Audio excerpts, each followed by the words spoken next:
விஜய் மற்றும் சங்கீதா இவங்களோட விவாகரத்து பிரச்சனை தான் இன்னைக்கு சோஷியல் மீடியா முழுவதுமே பெரிதும் பேசப்பட்டு வருது. இந்த நிலையில விஜயோட அம்மா ஷோபனா அவங்க பாத்தீங்கன்னா இப்ப ரீசெண்டா ஒரு ஸ்பீச் வந்து கொடுத்திருந்தாங்க. அந்த ஸ்பீச்ல அவங்களோட மருமகளான சங்கீதாவை பத்தி நிறைய விஷயங்களா பேசியிருக்காங்க. அதாவது சங்கீதாவை நான் செல்லமா கீதா அப்படின்ட்டு தான் கூப்பிடுவேன். வீட்டில் எல்லா பொறுப்பையுமே அவங்க மட்டும்தான் பார்த்துப்பாங்க.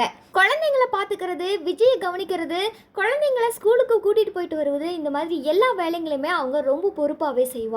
இதனால சங்கீதா எங்களோட குடும்பத்துக்கு ஒரு மருமகளா கிடைச்சது ரொம்பவுமே ஒரு வரம் தான். அதுவும் விஜயை ரொம்ப நல்லா பார்த்துக்குவாங்க. முக்கியமா விஜயோட ஒவ்வொரு வளர்ச்சியிலுமே சங்கீதாவோட பங்கு நிறையவே இருக்குதுன்னு சொல்லலாம். அதுலயும் விஜய் ரொம்ப அமைதியா இருக்கிறதுக்கு காரணம் சங்கீதாவோட அரவணைப்பு மட்டும்தான் அப்படி சொல்லிட்டு சங்கீதாவை பத்தி பெருமையா வந்து பேசியிருந்தாங்க. அது மட்டும் இல்லாம விஜயோட அப்பாவான சந்திரசேகருக்கும் விஜய்க்கு இடையிலான கருத்து வேறுபாடுகள் நிறையவே இருந்துச்சு. அந்த சமயத்துல கூட சங்கீதா ரெண்டு பேரையுமே சேர்த்து வைக்கிறதுக்கான முயற்சி எடுத்தாங்க அப்படின்னு சொல்லிட்டு ஷோபனா அவர்கள் ரொம்பவுமே உருக்கமா பேசியிருந்தாங்க. குறிப்பா சங்கீதாவுடனான உறவை பத்தி பேசும்போது பாத்தீங்கன்னா சங்கீதா எப்பவுமே என்னோட தோழி மாதிரி தான். எங்களுக்குள்ள இப்போ வரைக்கும் எந்த ஒரு பிரச்சனையுமே வந்தது கிடையாது.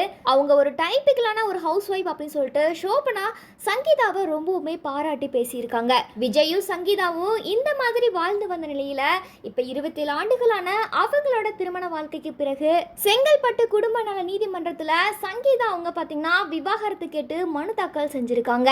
இந்த விவாகரத்து பிரச்சனையில விஜயோட அம்மா ஷோபனா அவங்க பாத்தீங்கன்னா இப்ப ரீசெண்டா கொடுத்த இந்த ஒரு ஸ்பீச் ரொம்பவுமே வைரல் ஆகி வருது. விஜய் அரசியல் கட்சி தொடங்கி ஒரு வருடம் வந்து கடந்துருச்சு. ஆனா இப்ப வரைக்குமே பாத்தீங்கன்னா சங்கீதா எந்த ஒரு நிகழ்ச்சியிலுமே கலந்துக்கல.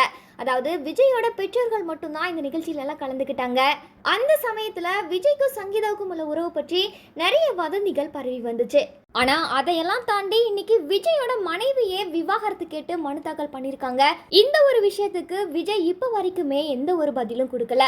இந்த வழக்கு தொடர்பா நீதிமன்றம் பாத்தீங்கன்னா மார்ச் 20ஆம் தேதி ரெண்டு பேருமே நேர்ல ஆஜராகிறதுக்கு நோட்டீஸ் வந்து அனுப்பியிருக்காங்க. ஒருவேளை விஜய் நேர்ல வரல அப்படின்னா அவரோட தரப்புல இருந்து அவரோட வழக்கறிஞர் ஆஜராக வாய்ப்பு இருக்கிறதாவும் சொல்லப்பட்டு வருது. இதை தொடர்ந்து விஜய் மற்றும் சங்கீதா இவங்களோட விவாகரத்து தொடர்பான பிரச்சனை குறித்து நீங்க என்ன நினைக்கிறீங்க அப்படின்றத மறக்காம கமெண்ட் செக்ஷன்ல பதிவு பண்ணுங்க.